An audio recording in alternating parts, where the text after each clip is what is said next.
आप दुनिया भर से पूछते रहते हो ना कैसे क्रैक होगा। यूट्यूब पे किसी का भी ज्ञान आप सुन रहे हो। जितने भी बच्चों ने इंटरव्यू दिया है, जो आईआईटी में सिलेक्ट हो गए, गवर्नमेंट मेडिकल कॉलेज में सिलेक्ट हो गए, या किसी भी एग्जाम को क्रैक कर लिया, आज तक किसी एक बच्चे ने आज तक ये नहीं कहा इस उम्र में भाई मुझे तो लगता है आपको बार बार मौके देना चाहिए। इसीलिए मैं कहता हूं आप भी खुद को बार बार मौके दो। क्या मुझे नहीं पता है तुमने क्या शैतानी की है? क्या मुझे नहीं पता है तुमने कितनी बेईमानी की है? मुझे सब पता है। पूरा जीवन बच्चों के बीच में निकला है, मुझे सब पता है। जिन दोस्त यारों के चक्कर में तुम फंस गए हो, जिस सोशल मीडिया के चक्कर में तुम फंस गए हो, जो नए नए शौक आ गए हैं, वेब सीरीज देखनी है, दोस्तों के साथ घूमने जाना है, अड्डों पे बैठना है, भाई भाई भाई भाई चल रहा है, कोई भाई नहीं आने वाला आपकी अर्थी उठाने इनमें से। बहुत कड़वा सच है। क्या तुम उठ के वापस आना चाहते हो? अगर नहीं मन कर रहा है तो हो सकता हो आपकी रुचि किसी और चीज में हो जीवन में, कोई बात नहीं, उसको एक्सप्लोर कर लेंगे। पर सर अभी तो पढ़ना पड़ेगा, पिताजी का प्रेशर है। अब जिस पिता ने अपने लिए इतना किया है दिल खुश रखने के लिए, कर लेंगे। समझाने की कोशिश कर लो पिताजी को,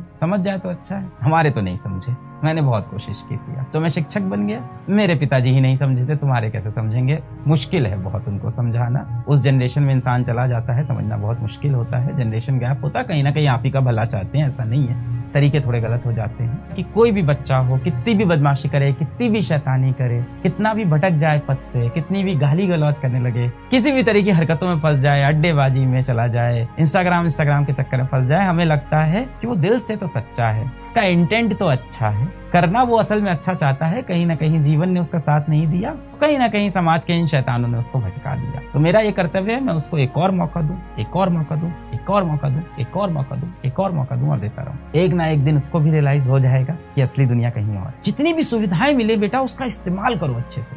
जितनी अपॉर्चुनिटी मिल रही है उसको मैक्सिमम यूटिलाइज करो। मेरे साथ आज तक जितने भी बच्चों ने इंटरव्यू दिया है, जो आईआईटी में सिलेक्ट हो गए, गवर्नमेंट मेडिकल कॉलेज में सिलेक्ट हो गए, या किसी भी एग्जाम को क्रैक कर लिया, आज तक किसी एक बच्चे ने आज तक ये नहीं कहा कि लाइव लेक्चर देखना बहुत जरूरी था। लगभग 95% बच्चे ऐसा बोलते हैं कि वो रिकॉर्डेड लेक्चर देखते, पर हाँ 95% बच्चों ने ये भी कहा कि उन्होंने सारे टेस्ट दिए थे। एक लाइन में है, आप दुनिया भर से पूछते रहते हो ना, how to crack IIT, how to get selected in IIT कैसे क्रैक होगा। यूट्यूब पे किसी का भी ज्ञान आप सुन रहे हो, तो आप डेटा पे ट्रस्ट करो भाई, पढ़े लिखे हो। जो 100% बच्चा आईआईटी या गवर्नमेंट मेडिकल कॉलेज में सिलेक्ट हो रहा है, नीट के अंदर एज में सिलेक्ट हो रहा है, उनके इंटरव्यूज में देखो वो हमेशा बोलते हैं कि मैंने टेस्ट सारे दिए थे। कई बार वो बोलेंगे क्योंकि कई बार मैं डीपीपी नहीं लगाया, मैंने किसी किताब से कुछ पढ़ लिया, किसी किताब से कुछ पढ़ लिया। सबकी अपनी अपनी strategy. All toppers are divided by strategy but united by a common thing called test. Test सब देते हैं। किस तरह का व्यक्ति बनना है आपको? हमेशा दुनिया को बताने वाला कि मेरे पास बहुत प्रॉब्लम है, बहुत प्रॉब्लम है, बहुत है आपके पास, मैं मान रहा, जीवन है ही कठोर। या दूसरा व्यक्ति बनना है कि